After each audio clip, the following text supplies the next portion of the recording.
नमस्ते, आपके साथ मैं हूं जयप्रकाश शर्मा। 7 बज चुके और 7 बजने के साथ ही उत्तर प्रदेश की तमाम बड़ी खबरों को लेकर हम हाजिर हो चुके हैं। यानी आप देख रहे हैं खबर उत्तर प्रदेश। लेकिन खबर उत्तर प्रदेश में सबसे पहली बात होगी कांग्रेस की। जी हां, प्रदेश अध्यक्ष बदला, कांग्रेस का कितना भला, ये सबसे बड़ा सवाल है। क्योंकि कांग्रेस लगातार अध्यक्ष तो बदलती है, लेकिन यूपी में कांग्रेस का भला नहीं हो पा रहा है। आज इसी पर बात करेंगे। कांग्रेस ने उत्तर प्रदेश की कमान पूर्वांचल के एक बड़े भूमियार चेहरे अजय राय को थमाई है।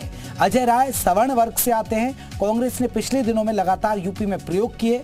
अजय राय से पहले यूपी कांग्रेस के प्रदेश अध्यक्ष, आपको बता दें कि अजय कुमार लल्लू और बृजलाल खाबरी भी रहे हैं। प्रदेश में कांग्रेस कमान पर कमान बदल रही है, लेकिन किस्मत नहीं बदल रही है। पार्टी 3.5 दशक से प्रदेश की सत्ता से दूर है।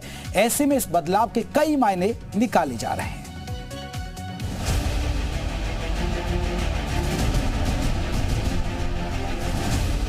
कांग्रेस यूपी में संगठन को मजबूती देने के लिए अजय राय को लेकर सामने आई।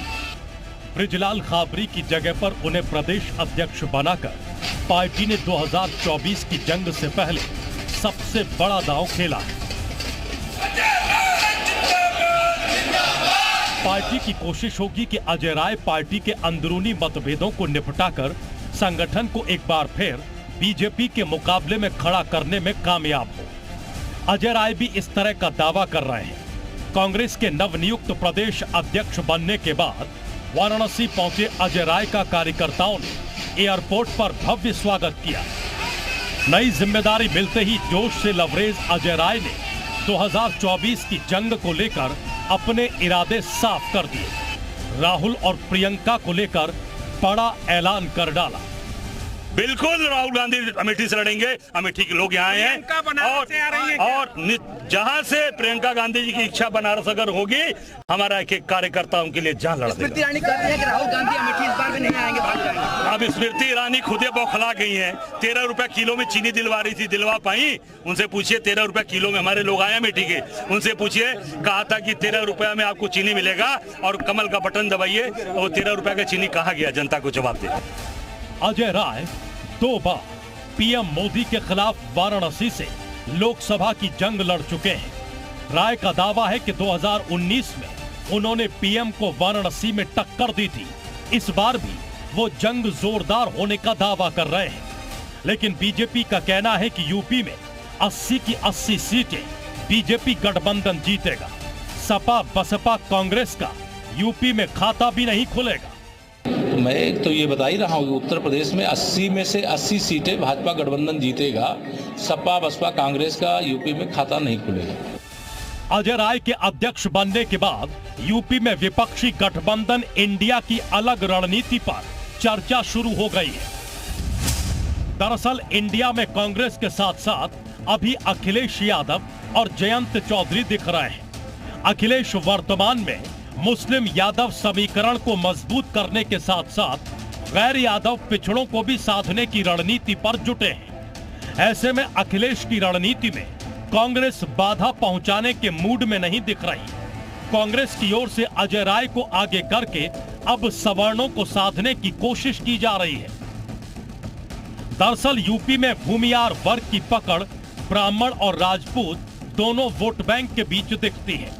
अपनी इसी सामाजिक पकड़ का फायदा उठाकर अजय राय बीजेपी के परंपरागत वोट बैंक में सेंधमारी की कोशिश कर सकते हैं। लेकिन 24 की जंग में कांग्रेस की यह रणनीति कितनी कारगर साबित होगी, ये वक्त तय करेगा। ब्यूरो रिपोर्ट, जी मीडिया। तो सबसे बड़ी बात है कि कांग्रेस में कंफ्यूजन की स्थिति इसलिए अध्यक्ष को लेकर क्योंकि कई अध्यक्ष बदल दिए गए। जिस तरह हम जिक्र करते थे, अजय कुमार लल्लू को बनाया गया। आपको बता दें, अजय कुमार लल्लू 7 अक्टूबर 2019 16 मार्च, आपको ये बता दें कि 2022 तक पिछड़ा वर्ग से आते हैं। अजय कुमार लल्लू को पार्टी ने बनाया था 2022 तक। फिर उसके बाद बृजलाल खाबरी को बनाया गया। 1 अक्टूबर 2022 से लेकर 17 अगस्त 2023 तक उनकी पारी चली। यानी लंबी पारी नहीं, अनुसूचित जाति से आते हैं, लेकिन लंबी पारी नहीं चली बृजलाल खाबरी की। अब अजय राय जो नव नियुक्त प्रदेश अध्यक्ष है, उनके बारे में बता देते हैं। अब उनको मौका दिया है, सवर्ण है, और देखिए वाराणसी के क्षेत्र में उनकी जबरदस्त पकड़ है पूर्वांचल में कहीं, क्योंकि इसलिए आपको बता दें कि वो प्रधानमंत्री नरेंद्र मोदी के खिलाफ भी चुनाव लड़ चुके हैं और थोड़े लोकप्रिय नजर आते हैं कांग्रेस के बाकी नेताओं के मुकाबले अचेहरा है, इसलिए हो सकता है कि दाव खेला है। देश की सबसे पुरानी राजनीतिक पार्टी की उत्तर प्रदेश में दुर्दशा की ये कहानी पुरानी है। अध्यक्ष बदले लेकिन किस्मत नहीं।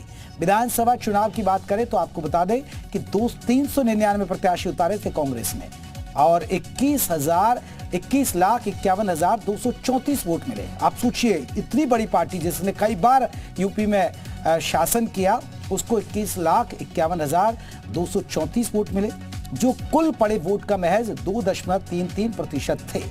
अगर हम विधानसभा चुनाव की बात करें 2017 की बात कर लेते हैं तो 114 उम्मीदवार उतारे, क्योंकि यहां पर आपको बता दें कि ये लोग मिलकर चुनाव लड़े थे। इसमें आपको बता दें कि 54,16,540 वोट मिले थे।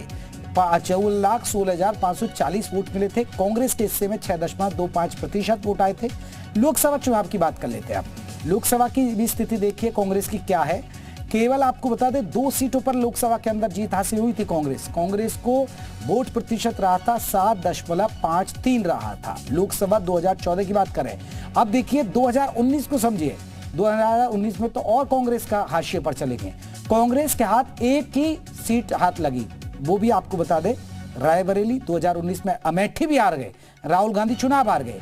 जीत नहीं लगी थी। ये भी साफ है कि हर चुनाव में कांग्रेस ने अपने जनाधार को खोया, लौटाने की कोई कारगर जुगत लगाने में नाकाम रही है। तो कांग्रेस की आपको स्थिति बता दी कि एक सांसद है, वो भी आपको बता दें रायबरेली से सोनिया गांधी, और पिछली बार तो राहुल गांधी भी हार गई थी। अजय राय के बयान पर बीजेपी का पलटवार। अजय राय ने राहुल को लेकर किया है बड़ा दावा कि राहुल की अमेठी से चुनाव लड़ने का किया दावा। अमेठी की जनता राहुल को अब स्वीकार नहीं करेगी।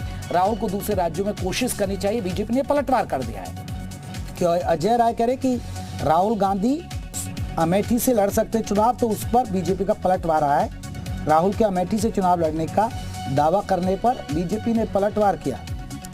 अपने स्थापना काल के बाद से कांग्रेस पार्टी उत्तर प्रदेश में सबसे बड़े दुर्दिन देख रही है। विधानसभा में केवल 2 सीटें जीत पाने वाली कांग्रेस लोकसभा में पिछली बार 1 सीट पर सिमट गई थी। सबसे बड़े नेता राहुल गांधी स्वयं चुनाव हार गए थे और अब राहुल गांधी के अमेठी चुनाव लड़ने की फिर कवायद की जा रही है। लेकिन ये सवाल तो कांग्रेसियों को अपने आप में खुद पूछना पड़ेगा। उन्हें याद भी नहीं होगा कि अमेठी राहुल गांधी जी पिछली बार कब आए थे। पराजित होने के बाद पूरी तरह से पलायन कर गए राहुल गांधी। अब अमेठी उनको स्वीकार करने के लिए तैयार नहीं है। राहुल गांधी को अब फिर किसी दूसरे राज्य में ही ठिकाना ढूंढना पड़ेगा। राहुल गांधी अमेठी से लड़ेंगे।